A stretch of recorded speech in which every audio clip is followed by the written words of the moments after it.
Hey everyone, Dan with MacRumors, and in this video we're going to take a quick look at the all-new external GPU from Blackmagic, exclusively sold by Apple, aimed at MacBook Pro owners. The Blackmagic eGPU is an interesting product for many reasons, both good and bad, but before we get into all of that, let's go over the design and specifications of the eGPU. With the price tag of $699, the Blackmagic eGPU provides desktop-class graphics performance on a machine like a MacBook Pro through a Radeon Pro 580 graphics processor with 8GB of GDDR5 memory. The device connects via Thunderbolt 3 with 2 Thunderbolt 3 ports, 4 USB 3.0 ports, 1 HDMI 2.0 port, and an 85-watt power delivery, which will be fully capable of charging your MacBook Pro through a single Thunderbolt 3 connection. A Thunderbolt 3 cable is also included in the box, but is unfortunately comically small and almost useless. I recommend picking up a larger cable for more options on where to store the eGPU. The good news is, since the short cable almost certainly means this eGPU will be in plain sight and not hidden underneath a desk somewhere, at least this device is beautiful. Most of the body is made up of a solid piece of aluminum that definitely blends in with a space gray MacBook Pro and has a single Blackmagic design logo on the front.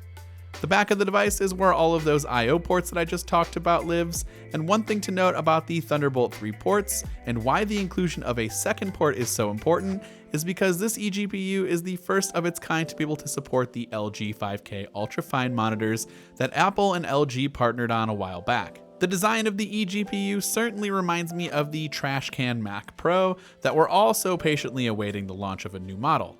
In fact, if you didn't know any better, you might think that this is the new 2018 Mac Pro.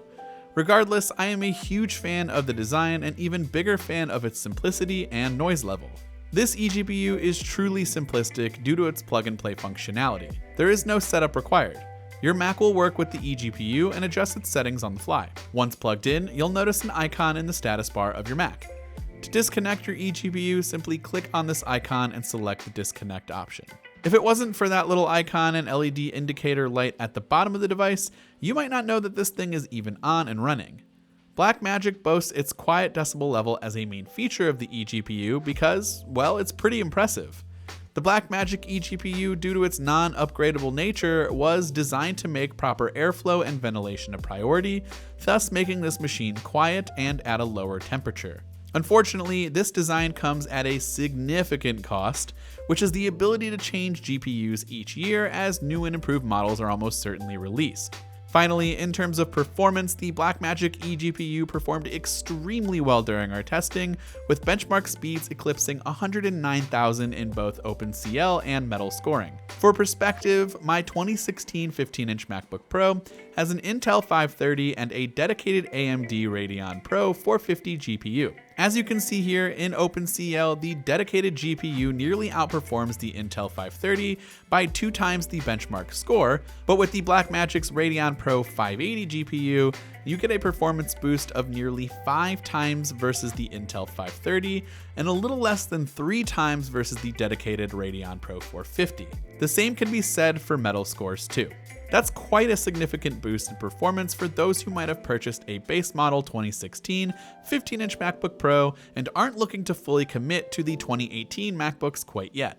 Clearly, the Blackmagic eGPU offers much faster performance for tasks like gaming, VR experiences, and graphics-intensive creative work like video editing, 3D graphics work, and more. The Blackmagic eGPU should be compatible with 2016, 17, and the newly released 2018 MacBook Pros, the 2017 or later iMacs, and the iMac Pro, but to be quite honest, the base model iMac Pro's Radeon Pro Vega 56 outperformed the eGPU by roughly 50,000 in both OpenCL and Metal scores, so I probably wouldn't run out and purchase an eGPU for your iMac Pro. Now, these benchmarks are just that, they're benchmarks. It will be interesting to find out if there will be any noticeable difference at this level when it comes to creative work, like video editing or maybe better performance while playing graphic-intensive games in the real world. Let us know what you think of the Blackmagic eGPU, and if you're planning on picking one up for yourself, let us know in the comment section down below. This has been Dan with MacRumors, thanks for watching, and I will see you in the next one.